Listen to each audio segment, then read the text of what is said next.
سڵاوتان لێبێت بینەرانی کورسات ویست من هاوڕە تۆفیقم ئەم شەو لە جیاتی هاوکارم زانە حەسەن بەرنامەی پانۆراماتان پێشکەشەکەم. هەوڵەکان بە ئاراسی چارەسەرکردنی کێشەکانی نێوان هەرێم و بەغدا خەریکە گرێکچۆرەکان ئەکرێتەوە. ئەمڕۆ کۆمەڵێک بابەتی گرنگ و پێشاتی گرنگ لە بەغداوە لە نێوان هەرێمی کوردستان و عێراق هاتە ئاراوە. ینی هەوڵی هەرێمی کوردستان و هاتنە پێشەوەی بەغداش باڕاستی چارەسەرکردنی گرفتی گەورەی نێوان هەردوولا کە بابەتی نەوت و هەروەها بابەتی شایستەدارایەکانی هەرێمی کوردستان لە نێویشیاندا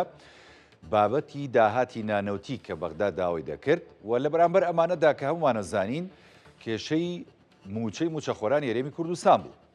بەڵام ئەمڕۆ خۆشبەختانە ئەنی هەواڵەکان لە بەغداوە خۆش بوون بە هەوڵی سەرجەم لایەنە سیاسیەکان و بە هەوڵی ینی بەرپرسانی باڵای هەرێمی کوردستان لە بەغدا و بە هەوڵی فراکسیۆنە جیاوازەکان لە ئەنجومەنی نوێنەران ئەوانەی کە ئیتر هەوڵیان داوە لە ڕابردووداوە لەم ڕۆژدا ینی تا ڕادەیەکە کۆبوونەوە ئەنجومەنی وەزیرانی عێراق بوو بابەتی ڕێکەوتنێکی نوێ لە نێوان هەرێم کۆمپانیا نەوتیەکان و کۆمپانیای سۆمۆ و بەغدا هاتۆتە ئاراوە. ئەم ڕێکەوتنە تا ڕادەیەک ینی مای خۆشببختیە بۆ هەرێمی کوردستان و عێراقیش پێی رازیە و سۆمۆش پێی رازیە و دوجارەوەی کە دەوترێت ینی تاوەکو کۆتایی ئەم ساڵ ینی پێشببینی ئەکرێت خۆ نازانین ئەمە بەیانی لە بەغدا چی ڕۆدا بەڕاستی ئەمڕۆ ڕێکەوتنەیە کرێت سبەی تێک دەدرێتەوە بەڵام ئینشاءالله ئەم ڕێکەوتنەی کە بەنیازن بکرێت نێوان هەرێم و بەغدا این چارەسەری گرێکچۆرەکان بێ و نردنی موچەی موچەخۆرانی هەرێمی کوردستان بێ و دوجار شایستەی هەرێمی کوردستان و هەروەها لە نێویشیاندا ڕێکەوتن لەسەر داهاتی نانەوتی کە بەغدا داوایەکە داهاتی هەرێمی کوردستان هەمووی بدرێ بەڵام هەرێمی کوردستان بە پێچەوانەوە. ئەو هەوڵە نیشتیمانیانی کە هەیە بە ئاراستی چارەسەرکردنی ئەم گرفتە بەچوە دەگات و هەوڵە نیشتیمانیەکان دەبێت بە ئاراستی چی لە داهاتوودا کار بکەن. ئێمە ئەم شۆ گفتوگۆکەین لەسەر ئەم بابەتە بە میوانداری هەرێک لە میوانە بەڕێزەکانم. برای بەڕێزمان کاک سەرتیب عەلی چاودێری سیاسی کە لە ستۆدیۆ لەگەڵمە. کاک سەرتیب بەخێر بێی. زۆر سوپاس زۆر سوپاس بەخێر بێ سەرچاوەکانم. هەروەها کاک ئیدریس حاجی عادل کادری پێشکەوتووی یەکێتی ئەویش بەڕێزیان لە کەرکووکەوە لەگەڵمانن. کاک ئیدریس جەنابیشت بەخێر بێی بە ڕوخسەتی بەڕێزت لە کاک سەرتیبەوە با دەست پێ بکەین بابەتەکە. ئەنی ئەم گرفتە زۆر دەمێکە هەیە بەڕاستی خۆش دەزانی کاک سەرتیب چەندین بەرنامە ڕێکخراوە چەندین هەوڵی نێوەنگیری هەبووە ئێمەش زۆر شیکردنەوە و قسە و ینی بابەتمان لەسەر ئەم بابەتە وروژاندووە و سومانەتە ڕوو بەڵام ئەوەی کە هەیە ینی هەوڵێکی نیشتیمانی هەبوو لە ڕابردوو و هەوڵێکی سەرجەم لایەنە سیاسیەکان و حکوومەتی هەرێمی کوردستان هەبوو لە ڕابردوو و ئێستاشدا بۆ چارەسەرکردنی گرفتی موچەی موچەخۆرانی هەرێمی کوردستان و ڕێکەوتن لەسەر نەوت و داهاتی نانەوتی. ئەمەی کام ڕۆ دەگوزارێت لە بەغدا مای خۆشحاڵیە بۆ خەڵکی کوردستان. بەگشتیم لەمێ جارە سەرەتا لەسەر هەوڵەکان قسە بکەین. ئەگەر هەوڵەکان نیشتیمانی بێت جددی بێ و یەکگرتووی بێ پێ دوایانی ئێمە ئەتوانین ئەوە تا کێشەکان بەرەو چارەسەر بەرین لەگەڵ بەغدا. بەڵێ دەست خۆش کاکاوڕێ زۆر سوپاس بۆ کورسات نیوز. دیارە من هەر لە پێشەکەکەی جەنابتەوە دەست پێ یەکەم کە هەوڵە نیشتیمانیەکان و یەکریزی لایەنە سیاسیەکان و گوتاری هاوبەشی کورد بۆ چارەسەری کێشەکان لە هەمان کاتە دانیشتن لەگەڵ حکوومەتی عێراقا و ئەوەی کە ئەمڕۆ لە ئەنجومەنی وەزیرانی عێراق بەڕێوە چووە. ئەو یەکبوون و وتاری هاوبەشە بێگومان ڕۆڵی گەورە ئەبینێ لە چارەسەرکردنی کێشەکانە. ئەم ماوەیەکە کە هەرێمی کوردستان بە وتارێکی هاوبەشەوە لە ئاسی حکوومەتی هەرێمی کوردستان واتوانم بڵێم لایەنە سیاسیە سەرەکیەکان پێکەوە ختابێکی هاوبەش و یەکگرتویان هەیە بۆ چارەسەرکردنی کێشەکان لەگەڵ بەغدا بە تایبەتی کە کێشەی موچە دەرەنجامی ڕێک نەکەوتنە لەسەر بابەتی نەوت و بابەتی داهاتە نانەوتیەکان. بەڵام لە هەمان کاتیشە هەر لە پێشەکەی جەناب تا قسەیەکە کرد کە ئەمە عێراقە و ئەمە قسەی ئەمڕۆیە و ئەمە لێدوان و کۆبوونەوە ڕێکەوتنامەی سەرەتایی ئەمڕۆیە ئایا سبەینێ دوو سبەی هەفتەیەکی تر چی ڕۆدا بەڕاستی ئێمە لە عێراقا ئەژین و لەوە کورساتی بەڕێز و کەناڵەکانی تر چەندین دیدار و چاوپێکەوتن و لێدوانی ڕۆژنامەوانی لایەنە سیاسیەکان حکوومەتی عێراق حکوومەتی هەرێمی کوردستان لەسەر ئەوەی کە هەرێم و بەغدا ڕێکەوتن بەشێکی زۆری سەردێری هەواڵەکانی کەناڵە میدیایەکانی داگیر کردوێ بەڵام تا ئێسێشی لەگەڵا بێ بەو شێوەیە ڕێک نەکەوتون کە دڵخوازی خەڵک بێت و دەرەنجامێکی فعلی لێ بکەوێتەوە و کێشەی موچە چارەسەر بێت. بۆیە کەواتە دڵڕاوشی خەڵک هەر بەردەوام ئەم دڵڕاوکێ من بەش بە حاڵی خۆم خەڵکی کوردستان و موچەخۆران ویان لێ هاتووە تا ئەو کاتە خۆی موچەکە وەرنەگرێ لەوانەیە باوەڕی بە تێکستەکانی ڕێککەوتن و ڕێککەوتنامەکان نەمابێ. بەڵام ئەوەی کە ئەمڕۆ ڕوویدا بێگومان دەرەنجامی ئەو ڕێککەوتنامەیە کە لە چەند مانگی ڕابردووە ئیمزا کرا لە نێوان حکوومەتی هەرێمی کوردستان و حکوومەتی عێراقا، بەڵام هەموو ڕێککەوتنامەیەک پێویستی بە وردکردنەوە هەیە، پێویستی بە جێبەجێکردنە هەیە. یعنی ئێمە کاتێک کەینە سەر جێبەجێکردنی ڕێککەوتنامەکان ئالێرەیە گرفتەکە ڕوو ئەدا بە تایبەتی لە مەسلەیەکی گەورە و هەستیاری وەکو نەوتا کە عێراق وەکو دەوڵەت وای ئەبینێ کە بابەتێکی سیادیە ئەبێ لە ڕێگەی سۆمەوە بێت و هەرێمی کوردستانیش گیرۆدەی دەستی کۆمەڵێک گرێبەسە لەگەڵ کۆمەڵێک کۆمپانیای بیانی کە لە چوارچێوەی ڕێکخراوەکە بە ناوی ئەپیکۆر کۆبوونەتەوە. ئەمانە مستحقاتی خۆیانەوێ کرێی خۆیانەوێ و ئەو ڕێککەوتنامە لەگەڵ هەرێمان کردوانە ئەوان هەرێمی کوردستان ئەناسن، بەڵام حکوومەتی عێراق و وەزارەتی نەوتی عێراق تێڕوانینێکی تری هەیە بۆ ڕێککەوتنامە و گرێبەستە نەوتیەکە. بەڵام هەرێمی کوردستانیش کاکسەتی بیانی بیرمان نەچێت زۆر جار بابەتی نەوت و دەزۆردانی بەغدا لە بابەتی نەوتی هەرێمی کوردستان وابینێ کە پێشێلکردنی بنەماکانی فیدرالیەت و هەروەها ئەو دەستورەیە کە هەموو خەڵکی عێراق دەنگی پێداوە پێشێلکردنی چۆن ڵێ ئەو قەوارە دانپیادانراوی هەرێمی کوردستانیە بینێ. ئەمانە تا چەنە چێتە بابیەوەی کە بەغدا دەیەوێ ئەنی هەرێمی کوردستان لە قاڵب بدا یاخود لە چوارچێوەیەشی بچووکراوی بدا. بەڵێ بێگومان ئەمە ڕاستە. ئەمە دەستوری عێراقی هەموو بۆ محکەمەی فیدراڵی هەیە بۆ ئەوی تەفسیری دەقە دەستوریەکان بکواتە مادەی دەستوریمان هەیە خوێندنەوەی جیاواز هەڵەگرێەوە بەشێکی لە هەموو مادە دەستوریەکان لە عێراقا ئەڵێ بە قانون ڕێکخرێەوە بەشێکی تا ئێستا بۆ نمونە قانونی نەوت و غاز جیاوازی هەیە لە نێوان هەرێمی کوردستان و لە نێوان عێراقا. کێشەکە لێرایە ئەوەی پەیوەندی بە سیادەی عێراقەوە هەبێت تێڕوانینەکەی ئەوان بەو شێوەیە، بەڵام دوجار تۆ نەوتت بۆ ئەوە پێویستە کە موچەی مۆچەخۆرانی پێ بدەی خزمەتگوزاری بکەی و ساڵانی خۆشگوزەرانی خەڵکە. بۆیە ئەمە کە نییە پێویستیت بە بەغدایە ئەبێ لەگەڵ بەغدایە ڕێبکەوی. ئەمە خاڵەکەیە ئەگەرنا هەرێمی کوردستان وەکو ئەو مادە دەستوریانەی کە هەرێمێکە لە چوارچێوەی دەوڵەتی عێراقا مافی خۆیەتی ئەرکی هەمومانە داکۆکی لە مافە دەستوریەکانی خەڵکی کوردستان بکەین. بەڵام خەڵکی کوردستان ئێستا کێشەی موچەی هەیە، کێشەی کەمی خزمەتگوزاری هەیە، کێشەی دانەمەزراندنی دەرچوانی زانکۆ و پەیمانگەکانی هەیە. تۆ پێویستە لەگەڵ بەغدایە بگەیت بە ڕێکەوتن. ئەم ڕێکەوتنیش ئەمڕۆ سەرەتایەکی دڵخۆشکەرە، هەرچەند سبەینێ وا بڕیارە کە ئەنجومەنی دەوڵەت لەسەر داهاتە ناونەوتیەکان ئەوش بەشێکی سەرەکیە، بەڵام بەشە سەرەکیەکەی پەیوەندی بە نەوتەوە هەیە کۆ ببێتەوە، ئەوەش بێ بە پاکێجێک و چارەسەر بکرێت و بۆ ئەوەی بچێتە بواری جێبەجێکرد. هیچ نەبێت تا کۆتایی ساڵانی بەڕاستی موچەخۆرانی هەرێمی کوردستان سۆگەر بە دەست خۆشکاک سەر. بەڵێ من یەک بابەتی تر جارێکی تریش هەر لە کورسات نیوسۆ باسمان کرد، ناکرێت بۆ هەموو مانگێک ڕێکەوتنامەیەک لە نێوان هەرێم و بەغدایە هەبێت. بەڵێ وای لاتۆ بۆ هەر موچەیەک جۆرێک لە ڕێکەوتن هەبێ. ئەمە سەقامگیری دروست ناکات. لای موچەخۆر پێویستی بە بەردەوامی هەیە، پێویستی بە دڵنیایی هەیە، بۆیە گرنگە کە ڕێکەوتنامەیەکی شمولی گشتگیر و یەکجارەکی بکرێت، هیچ نەبێت تا کۆتایی ساڵ بۆ ئەوەی کە موچەخۆران لەو دڵڕاوکیە و لە نەبوونی موچە و دواکەوتنی موچە و فەوتاندنی موچە ڕزگاریان. دەست خۆش کاک سەرتیبژان دێمە خزمەت جەنابەت کاک ئیدریس حاجی عەلی. جەناب وەکو کادریشی پێشکەوتووی شێتی کە لە ستۆدیۆکانمان لە کەرکووک میوانی پانۆراما، ینی بەڕاستی ئەوەی کە دەگوزارێت ینی ئێستا بە ئاراستەی چارەسەرکردنی کێشەکان لە نێوان هەرێم و بەغدا هەوڵی جدی هەیە بۆ هەرێمی کوردستان هەر بۆ خۆی، ینی هەوڵە نیشتیمانیەکانی هەوڵە ناوخۆیەکانی خۆی سەقامژیری و یەکگرتووی خۆی جارێ بە ئامانجگرتووە بۆی کە بتوانێت هیچ نەبێت لە هەرێم و یەکگرتوو بێ و بە یەکگوتاری بچێتە بەغدا بۆی کە داوای ماف و شایستەی دارایی خەڵکی کوردستان بکە. و کاک سەرتیبی ژاماژەی پێدانی ئێمە هەمیشە ینی کە پرسەکان نیشتیمانی نەتەوەین موچە و قوتی خەڵکە، یعنی هەرێمی کوردستان ئەگەر یەکگرتوو بێ باشتر دەتوانین بە پارێزگاری لەم بابەتە بکەین لە بەغدا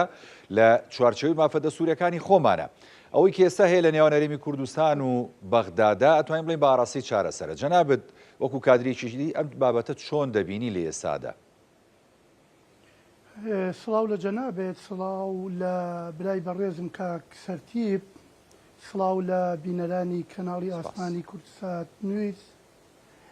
دیارە هەمومان نەزانین لە ساڵی ڕابردوودا ملەتەکەمان موچە خۆرانی هەرێمی کوردستان و ملەتەکەمان بەگشتی ئەتوانم بڵێم لە ژیانێکی نەهامەتی زۆر سەخت تا ئەژێ کە بەردەوام ئەبینی مانگ بە مانگ خراپتر بووە، ساڵ بە ساڵ خراپتر بووە. بۆیە بەڕاستی ملەتەکەمان لەمە زیاتر چۆن ئەڵێ سەبر و تەحەمولی نەماوە. لەبەرەوەی ئەبینین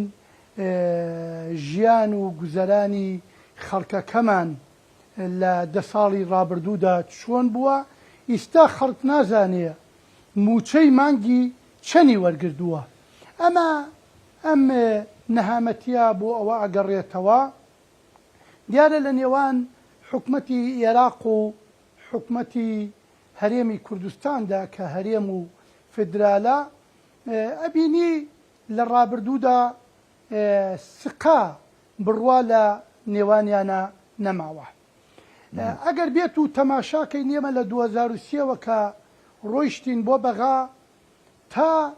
2013 کە جەنابی ڕەحمەتی جەنابی مام جەلال لە ژیاندا مابوو،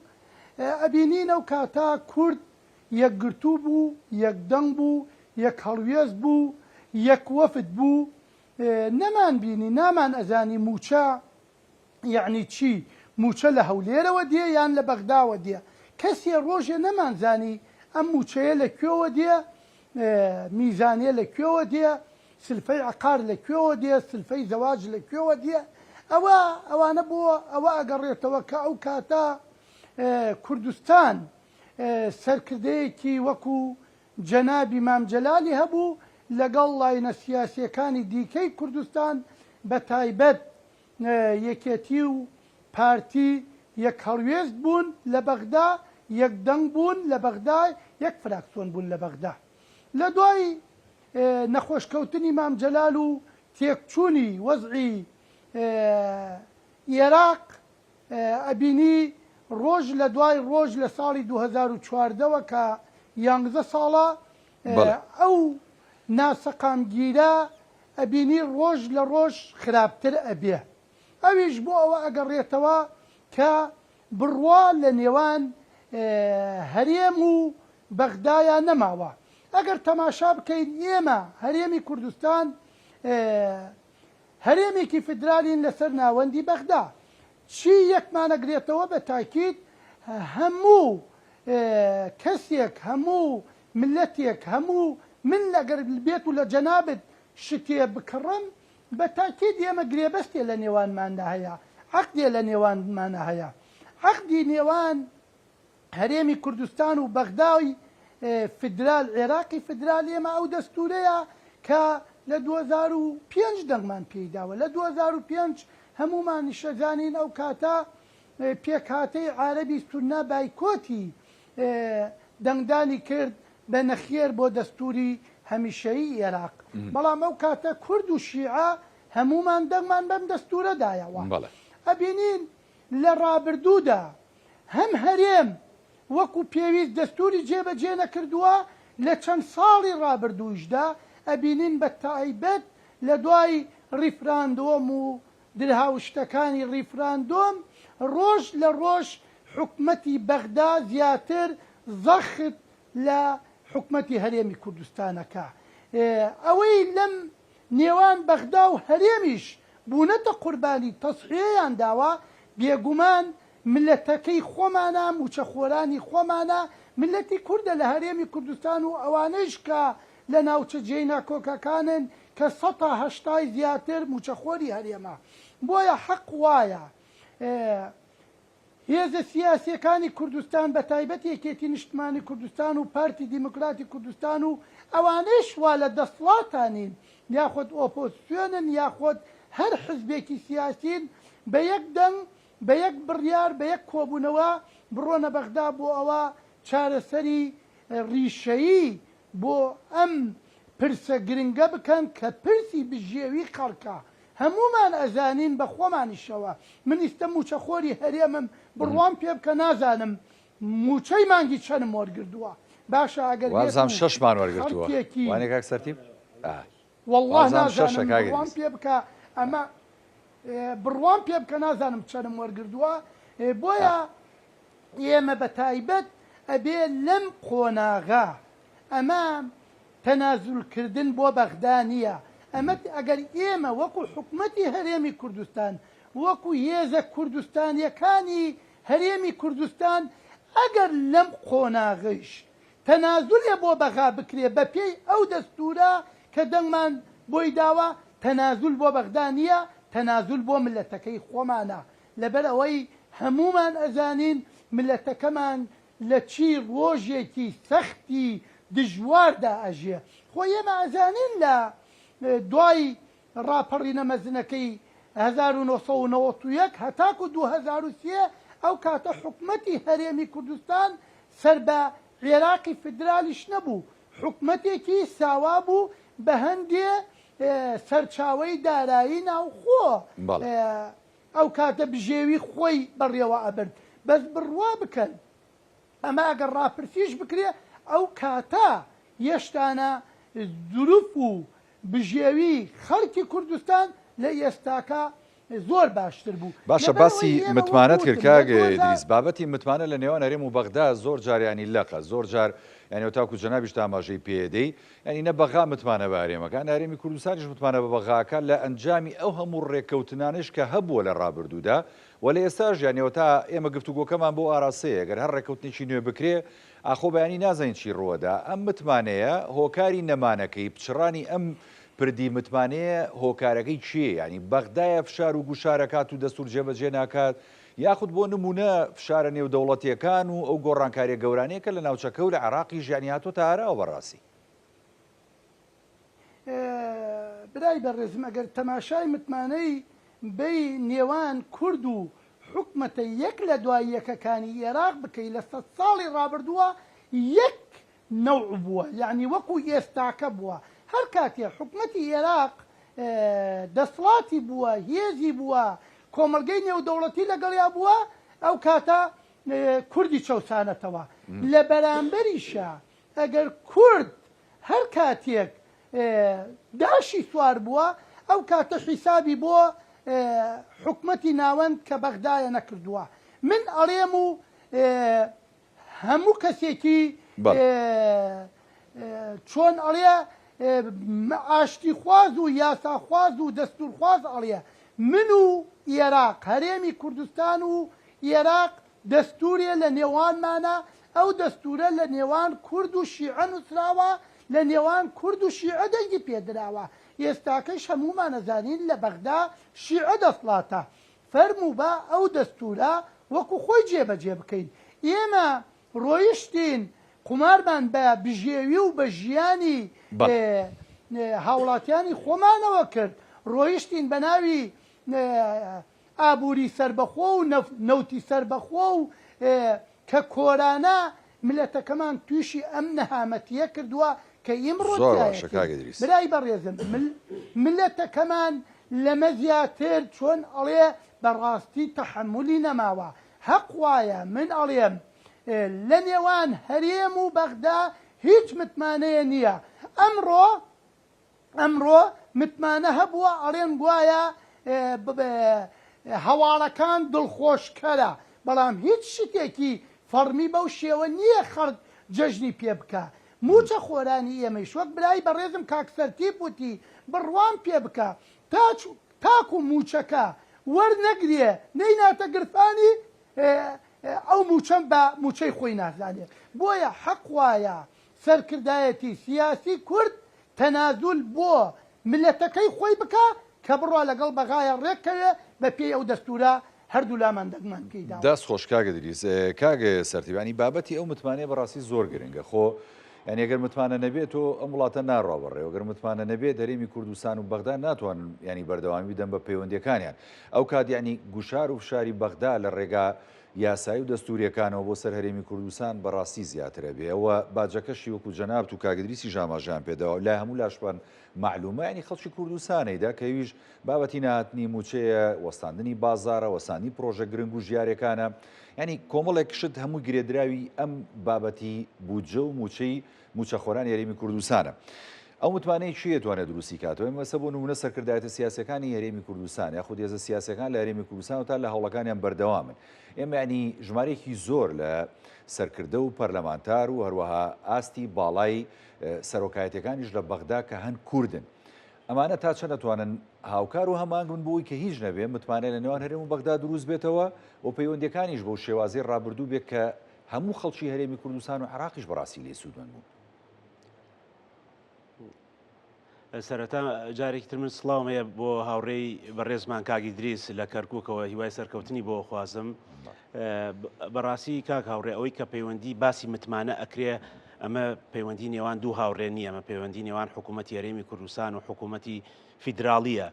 متمانەکە بەو شێوە دروست نابێت کە لە نێوان دوو کەسا بێت چونکە ئەمە بەغدای دوو کەس بێ گەرنتی نییە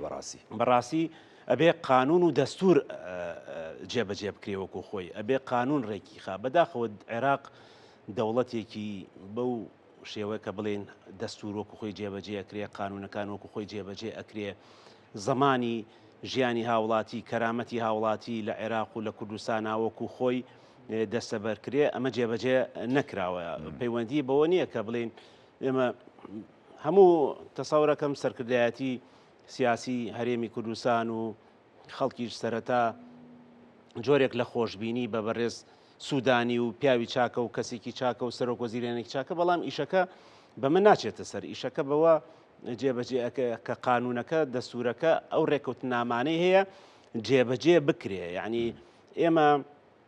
ناسرا بوو بەو ڕێکەوتنامەی کە 23 ئیمزای بەسەرەوە بوو. ئەیخۆ خەڵک پرسیارەکە ئەم ڕێکەوتنامەی کە 20 ئەوەندە ئیمزای بەسەرەوە بوو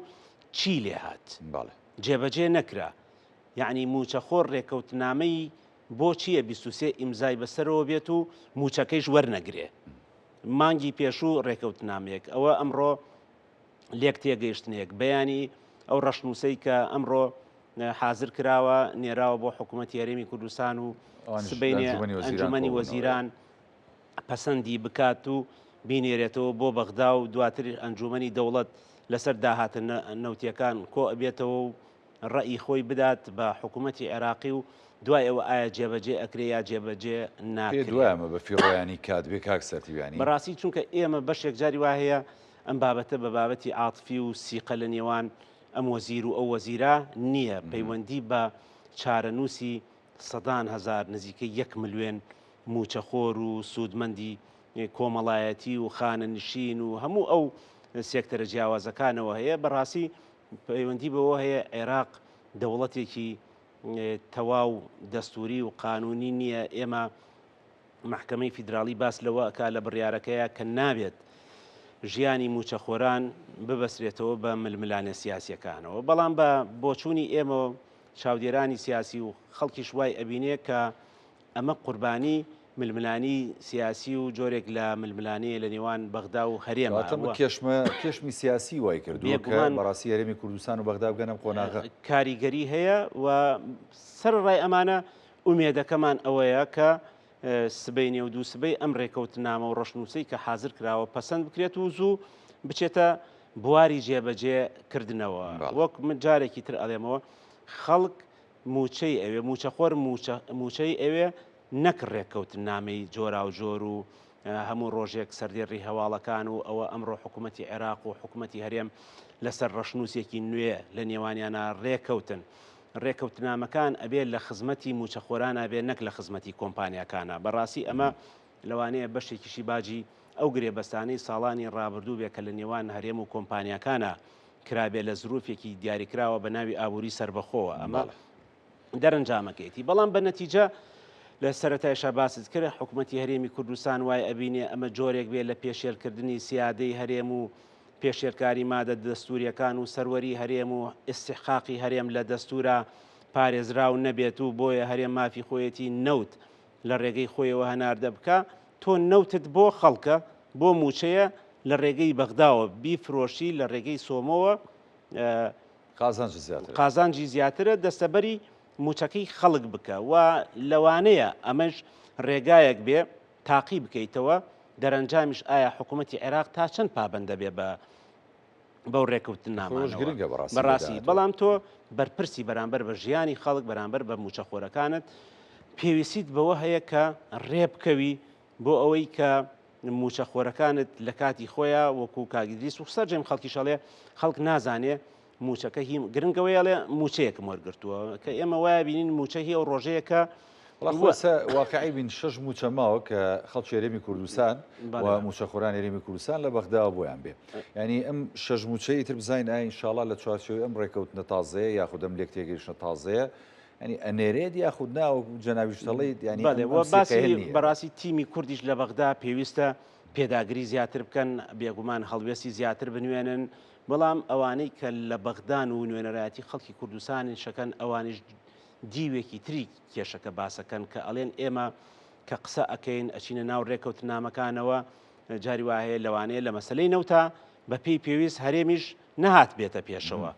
کۆمپانیەکان هەنگاوی نەنابێ خۆ ئەگەر هەنگاوی نابێ و ئەم هەنگاوانەی کە ئێستا ئەنرێ ئەکرێت 3 مانگ لەمەوە پێش بنەرێ یعنی و خەڵکیش باجی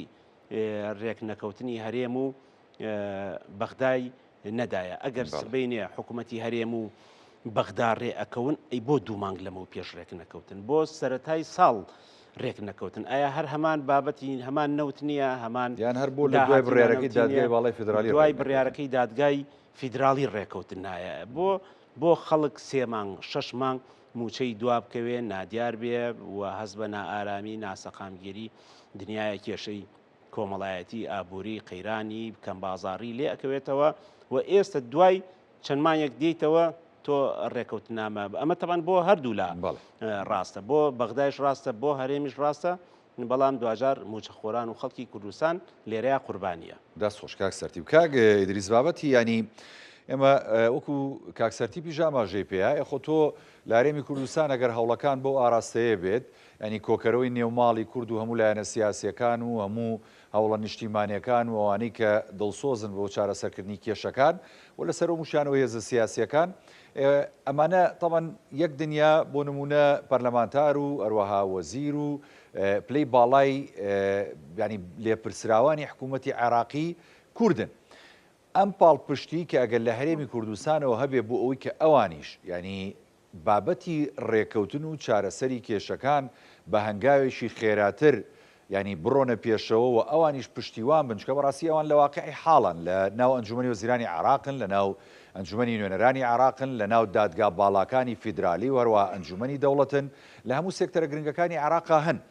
ئەگەر ئەوان ینی کارەکەیان لە ئاستی بەرپرسیارەتی بێ و هەرێمیش پشتیوانی ئەوان بێ پێ دوایە گرفتەکان ئاساتر چارەسەرە بن دیارە ئێمە کۆمەڵێک کاربەدەستمان هەیە لە بەغدا لە شێوەی سەرە کۆمارە لە شێوەی جێگری پەرلەمانە لە شێوەی جێگری ئەنجومەنی وەزیرانە لە شێوەی زیاتر لە 60 ئەندام پەرلەمانە بەڵام کێشەکە لەوەیە ئەوانەی لە بەغان خاوەن دەسڵات نین ئیستە وەکو باسمان کرد جاران جەنابی مامجەلال لە بەغدا بوو خاوەن دەسڵات بوو ئەیتوانی کێشەکان چارەسەر بکە بەڵام ئێمە حەقیقەتێکەیە با و حەقیقەتە بزانین ئەوانەی ئێستاکە لە خاوەن دەسڵاتن خۆیان تاکڕەوانە بڕیار ئەدەن فەرموو ئێمە هەرێمی کوردستان هەمومان لە ناو پاپۆڕێکاداین فەرموو ئەم نەهامەتیە بەسەر خەڵکەکەمانە هاتووە چەندێکە لاینە سیاسیەکانی هەرێمی کوردستان لەگەڵ حکومەتی هەرێما لەگەڵ سەرۆکایەتی هەرێما کۆبوونەوەیان کردووە بزانە ئایا چی بکەین و چی نەکەین بۆیە ئەوەی کوردی گەیشتووەتە ئەم قۆناغا تاکڕەویە لە بڕیاردان تاکڕەویە لەوەی کە حیساب بۆ کەس ناکەن کە ئێمە زیاد لە 2 ساڵە نەوت لە نیعمەتەوە بۆ ملەتەکەی ئێمە بووەتە نەکبەت خۆ نەوت چۆن ئێمە لە ڕابردوودا بینیمان لە ساڵی 1920 کە نەوت لە کەرکووک دۆزرایەوە ملەتەکەی ئێمە کە کوردی کەرکووکە وەکو باوە لە ناو خەڵکی کەرکووکە ئەڵێ نەوتەکە لە نیعمەتەوە بوو بە نەکبەت ئەو تەعریب و تەبعیث و تەرحیل و ئەوانەی هێنا کە لە 83 ساڵەی حکومەتی یەک لە دوای یەکەکانی عێراق ملەتی کەرکووک پێوە ئەناڵیە بۆیە وڵا ساگەر شایەتیەک بدەین بۆ ینی حکومدارەتی ساڵێکی ینی ئەو پارێزگایە کە کوردێک هێش دکتۆر ڕێوارانی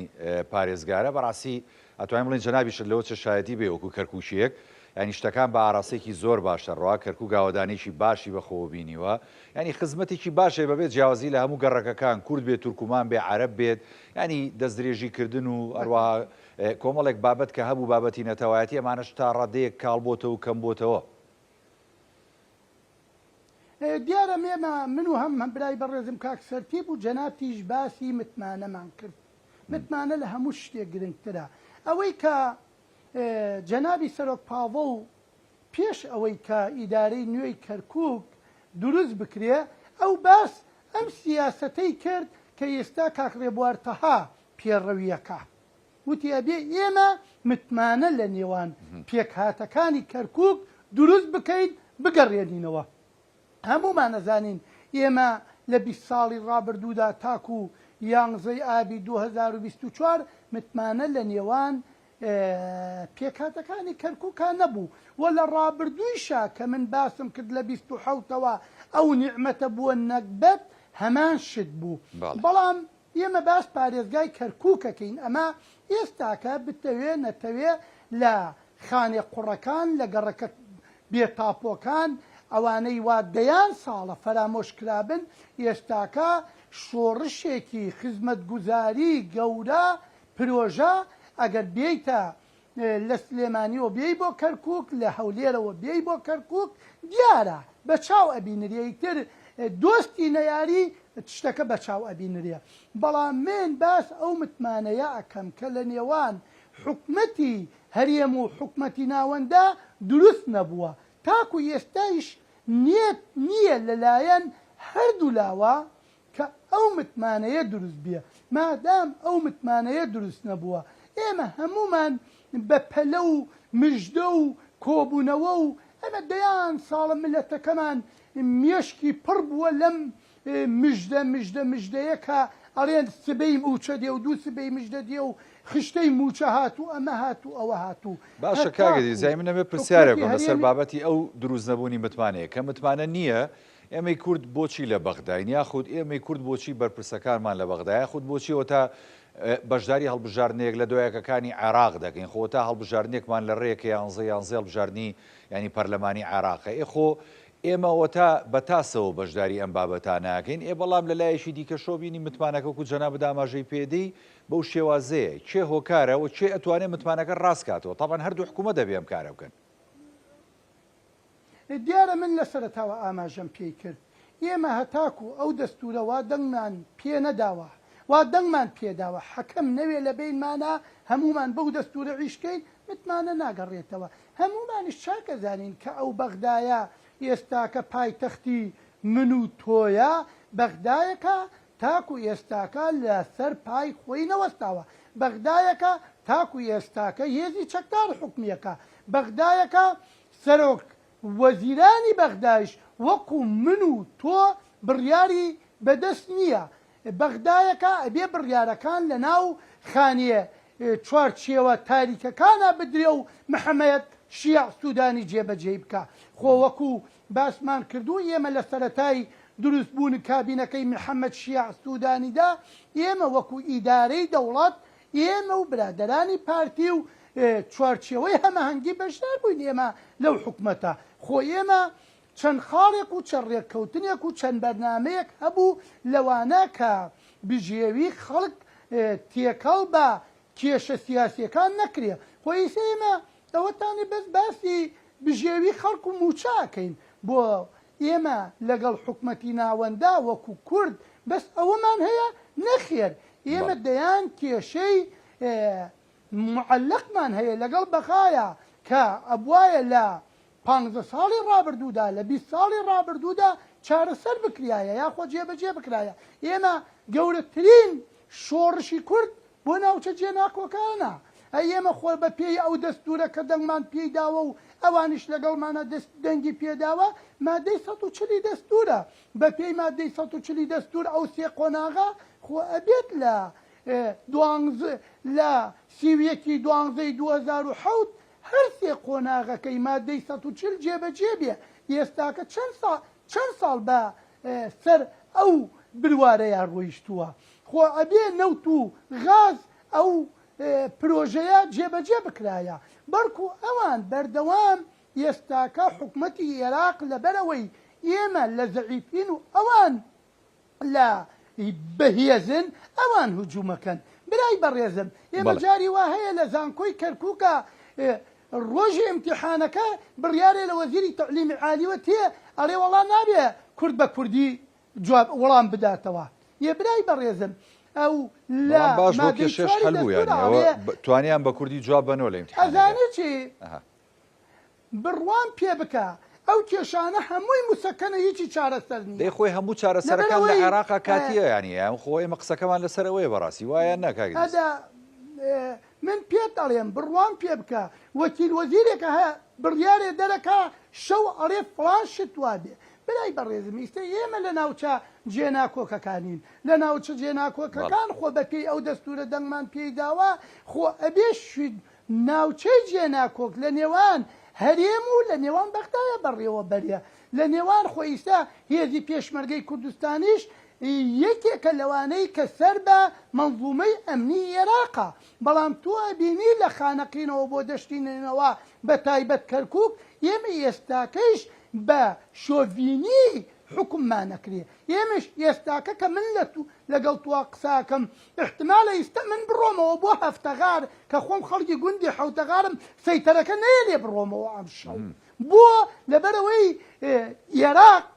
عێراق خاوەن دەستور نییە عێراق خاوەن سەروەری نییە عێراق خاوەن بڕیار نییە نەوەڵای ئێستا من بگەڕمەوە احتمالە ئەم شەو لە ماڵ خەڵک بخەون نەڕۆمەوە بتوانم بڕۆم بۆ حوتەغار بۆیە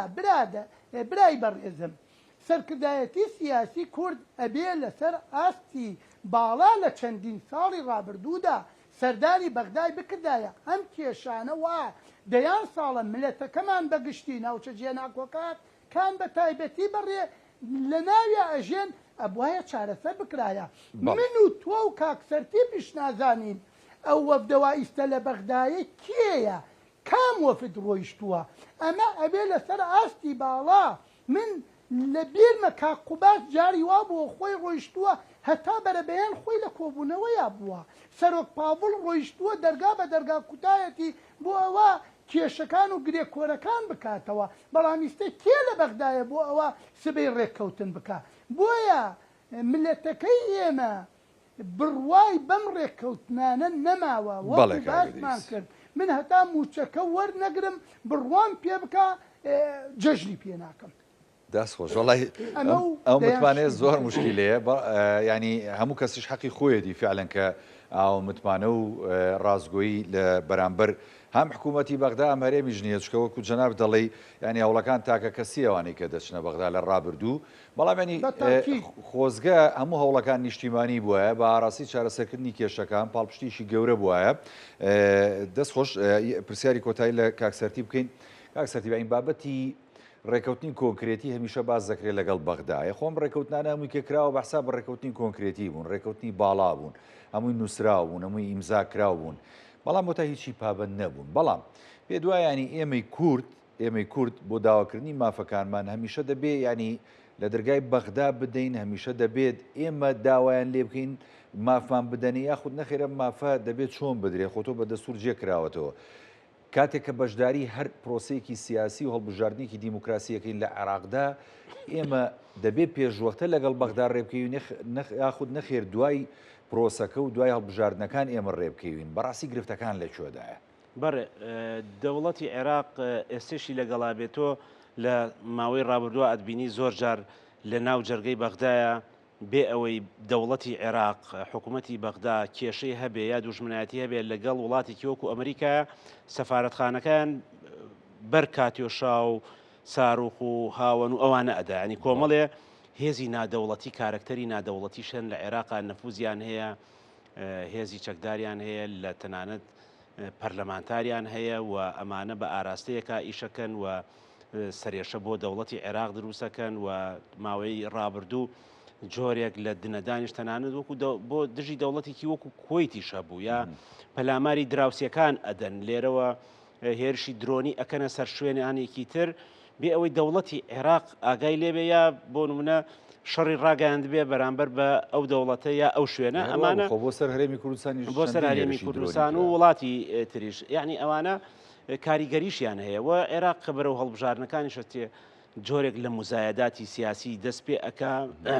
و لە هەمان کاتیشا ئاراستەیەکیش ئەوێ لە هەرێمی کوردستان نزیک بێتەوە حساباتی پێکێنانی دەوڵەتی عێراق و حکوومەت و تەشکیلەی پەرلەمانی و ئەوانە بکە هەموو ئەم ئەگەرانە لەناو عێراقا کراوەیە بەڵام کێشە سەرەکیەکە ئەوەیە کە